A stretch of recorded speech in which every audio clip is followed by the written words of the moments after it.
പ്രിയപ്പെട്ടവരെ, അസ്സലാമു അലൈക്കും.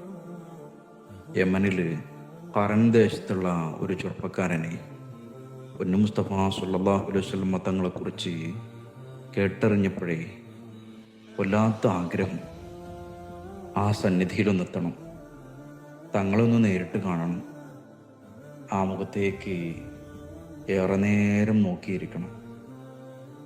ഉമ്മാനോട് സമ്മതം ചോദിച്ചു. ഉമ്മ പറഞ്ഞു, മോനെ, ഞാൻ കിടപ്പിലല്ലേ, വൃദ്ധയായ എനിക്ക്, രോഗശയിൽ കിടക്കുന്ന എനിക്ക് എൻ്റെ പൊന്നുമോൻ പോയാൽ പിന്നെ ആരാണ് ഭക്ഷണം തരിക? എൻ്റെ മാലിന്യങ്ങളൊക്കെ ആര് വൃത്തിയാക്കും? നീ അല്ലാതെ മറ്റൊരാൾ ഈ വീട്ടിലില്ലല്ലോ. അതുകൊണ്ട് എൻ്റെ മോൻ പോവരുത്. ഉമ്മാൻ്റെ വിലക്ക് കേട്ടപ്പോൾ മറുത്തൊന്നും പറഞ്ഞില്ല. കാരണം മുത്തുനബി പഠിപ്പിച്ചതാണല്ലോ ഉമ്മാനെ പൊന്നുപോലെ നോക്കണമെന്ന്. അല്ല എങ്കിലേ അത് മുത്തുനബിക്ക് ഇഷ്ടമല്ലാത്ത കാര്യമാണ്. അപ്പോൾ പിന്നെ മുത്തുനബിക്ക് ഇഷ്ടമില്ലാത്തൊരു കാര്യം ചെയ്തിട്ട് എങ്ങനെയാണ് ആ സന്നിധിയിൽ ചെന്നിരിക്കുക? അതെന്തായാലും ഇഷ്ടാകൂലല്ലോ. ആഗ്രഹം ഉള്ളിലെങ്ങനെ അടക്കി പിടിച്ച് ജീവിച്ചു. പക്ഷെ എന്നാലും അദ്ദേഹം എല്ലാ ദിവസവും ചന്തയിലെത്തും. ചന്തയിലെത്തിയിട്ട് ചോദിക്കും. അവിടെ പല രാജ്യങ്ങളിൽ നിന്ന്, പല ഭാഗങ്ങളിൽ നിന്ന് കച്ചവടത്തിന് വരുന്ന കാഫില സംഘമുണ്ട്. അവരോട് ചോദിക്കുന്ന ചോദ്യം, നിങ്ങളിൽ ആരെങ്കിലും മദീനയിൽ നിന്ന് വരുന്നവരുണ്ടോ എന്നാണ്. ഓരോ ആളോടും ഒരു ഭ്രാന്തനെ പോലെ ഉറക്കെ ഉറക്കെ ഇങ്ങനെ വിളിച്ചു ചോദിച്ചുകൊണ്ട് ആ ചെറുപ്പക്കാരൻ അവർക്കിടയിലൂടെ നടക്കും. അയാൾക്ക് വേണ്ടത് മദീനയിൽ നിന്ന് കൊണ്ടുവരുന്ന ഈത്തപ്പഴങ്ങളല്ല, പരവധാനിയും പട്ടും ഒന്നുമല്ല. അദ്ദേഹത്തിന് അറിയേണ്ടത് മറ്റെന്തോ ഒന്നാണ്. എന്തായിരിക്കും അത്? ഓരോ കാതുകളിൽ ചെന്നും അദ്ദേഹം ചോദിക്കുന്നുണ്ട്, നിങ്ങൾ മദീനക്കാരനാണോ എന്ന്. മദീനക്കാരനാണ് എന്നറിഞ്ഞാൽ അദ്ദേഹത്തിൻ്റെ കണ്ണുകൾ നിറയും. അടുത്ത ചോദ്യം എന്താ അറിയോ? നിങ്ങളെ മുത്തു മുഹമ്മദ് സല്ലല്ലാഹു അലൈഹി വസല്ലം തങ്ങളെ കണ്ടിട്ടുണ്ടോ എന്നാണ്. അതെ, ഞാൻ കണ്ടിട്ടുണ്ട്, ഞാൻ അവിടുത്തെ ശിഷ്യനാണ് എന്ന് പറഞ്ഞാൽ പിന്നെ നിയന്ത്രണം വിട്ട് കരയും. ആ പറഞ്ഞ ആളുടെ രണ്ട് കണ്ണുകൾക്കിടയിൽ അമർത്തി ചുംബിക്കും. എന്ത് പറഞ്ഞിട്ടാ ചുംബിക്കുക എന്നറിയോ? എൻ്റെ മുത്തിനെ കണ്ട കണ്ണല്ലേ, എൻ്റെ മുത്തിൻ്റെ മദീനയിൽ നിന്ന് വരുന്നയാളല്ലേ എന്ന് പറഞ്ഞിട്ട് തുരുതുരാ ചുംബിക്കും. അങ്ങനെ വൈകുന്നേരം വരെ ഈ കാര്യം ഇങ്ങനെ തുടരും. ഉമ്മാൻ്റെ അടുത്ത് ആരുമില്ല എന്നുള്ള ബോധ്യത്തിലെത്തുമ്പോൾ വീണ്ടും തിരിച്ചു വീട്ടിലെത്തും. വേണ്ട ഹിദ്മാത്തുകളൊക്കെ ചെയ്യും. പിറ്റേന്ന് നേരം പുലർന്നാലും ഇത് തന്നെയാണ് അവസ്ഥ. നാളുകൾ കഴിഞ്ഞു. ഒരിക്കലേ വന്ന യാത്രാസംഘം പറഞ്ഞു, ഉഹുദ് യുദ്ധം സംഭവിച്ചു. യുദ്ധത്തിൽ മുത്തുനബിയുടെ മുൻപല്ലിന് പൊട്ടൽ സംഭവിച്ചു എന്ന്. അനുരാഗിക്ക് അത് മുഴുവനായി കേൾക്കാനുള്ള മനസ്സുണ്ടായിരുന്നില്ല. ബോധരഹിതനായി വീണു. ബോധം തെളിഞ്ഞപ്പോഴേ ഒരു കല്ലന്വേഷിക്കുകയാണ്. കിട്ടിയ പാറക്കല്ലെടുത്തിട്ട് തൻ്റെ വായക്കുള്ളിലെ മുൻപല്ല് മുഴുവനും അദ്ദേഹം കുത്തിപ്പൊട്ടിച്ചു.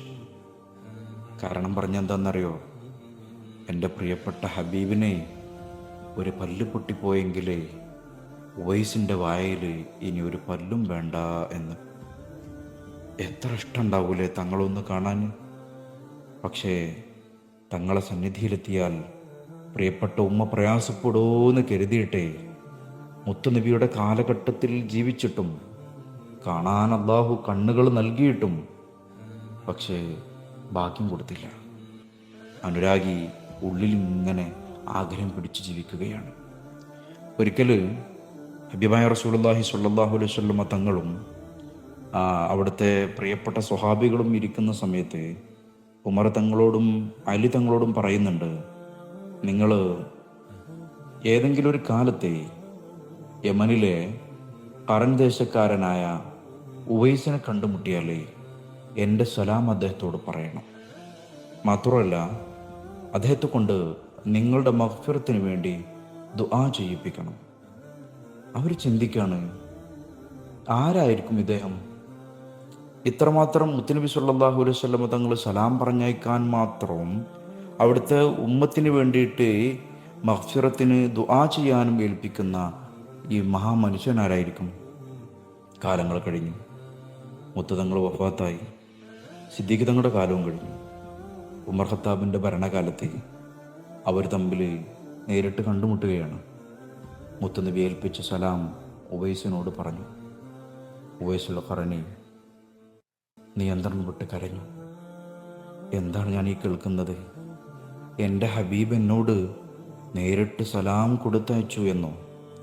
അദ്ദേഹത്തിന് സന്തോഷമടക്കാൻ കഴിഞ്ഞില്ല. സ്വഹാബികൾ വീണ്ടും പറഞ്ഞു, നിങ്ങൾ ഞങ്ങൾക്ക് വേണ്ടിയിട്ട് നിങ്ങളെ കൊണ്ട് ദുആ ചെയ്യിപ്പിക്കാനും പറഞ്ഞിട്ടുണ്ട്. അദ്ദേഹം പറഞ്ഞു, നിങ്ങൾക്ക് ആള് മാറിയതേ കാരണം അല്ല, നിങ്ങൾ തിരിച്ചറിയാനുള്ള അടയാളങ്ങൾ പോലും തങ്ങൾ പറഞ്ഞു തന്നിട്ടുണ്ട്. അവരടയാളങ്ങളൊക്കെ വിശദീകരിച്ചെടുത്തു. അപ്പോൾ ഉടനെ ചോദിക്കുന്ന ചോദ്യം എന്താ അറിയോ? എങ്കിലേ എന്നെ കണ്ടുമുട്ടുമ്പോൾ എനിക്ക് മുത്തുനബി തരണം എന്ന് പറഞ്ഞ് നിങ്ങൾ ഏൽപ്പിച്ച ആ പരിചയം എവിടെ? സ്വഹാബികൾ അത്ഭുതചിത്തരായി. ആരും അറിയാതെ കാതങ്ങൾക്കപ്പുറേ നിന്ന് മുത്ത് തങ്ങളുടെ കാലഘട്ടത്തിൽ തങ്ങൾ ഏൽപ്പിച്ചതാണ്, നിങ്ങൾ കണ്ടുമുട്ടുമ്പോൾ ഇത് അദ്ദേഹത്തിന് കൊടുക്കണമെന്ന് പറഞ്ഞിട്ട്. എങ്ങനെയാണ് ഈ അനുരാഗ് ഇത് മനസ്സിലായത്? അദ്ദേഹം അതും വാങ്ങിയിട്ട് റൂമിൽ കയറി. ഏറെ നേരമായിട്ടും കാണാതെയായപ്പോൾ ചെന്ന് നോക്കുന്ന നിമിഷത്തിൽ കണ്ടതെന്താണെന്നറിയോ? സുജൂദിൽ കിടന്നിട്ട് പൊട്ടിക്കരഞ്ഞിട്ട് പടച്ചോനോട് തേടുകയാണ്.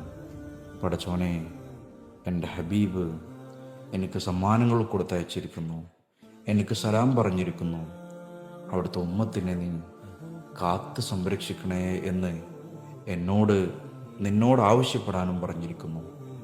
അതുകൊണ്ട് എൻ്റെ ഹബീബിൻ്റെ ആഗ്രഹപ്രകാരം, അവിടുന്ന് ആവശ്യപ്പെട്ട പ്രകാരം ഞാനിതാ നിന്നോട് ആവശ്യപ്പെടുന്നു എന്ന്.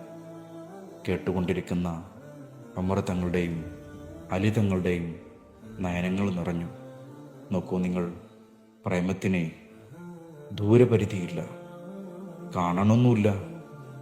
കാലഘട്ടത്തിൽ ജീവിച്ചിട്ടും ഒരു തടസ്സം ഉണ്ടായപ്പോൾ ആ തടസ്സത്തെ തടസ്സമായി കണ്ടുകൊണ്ട് തന്നെ തൻ്റെ പ്രേമഭാചനത്തോടുള്ള വല്ലാത്ത മഹബത്ത് ഉള്ളിലൊതുക്കി ജീവിച്ചവരാണ് പ്രിയപ്പെട്ട ഉവൈസുൽ ഖർനി. അവരുടെ ബർക്കത്തുകൊണ്ട് അള്ളാഹു നമ്മുടെ കൽബിലും മഹബത്ത് ഏറ്റിത്തരട്ടെ. ആമീൻ. അസ്സലാമു അലൈക്കും.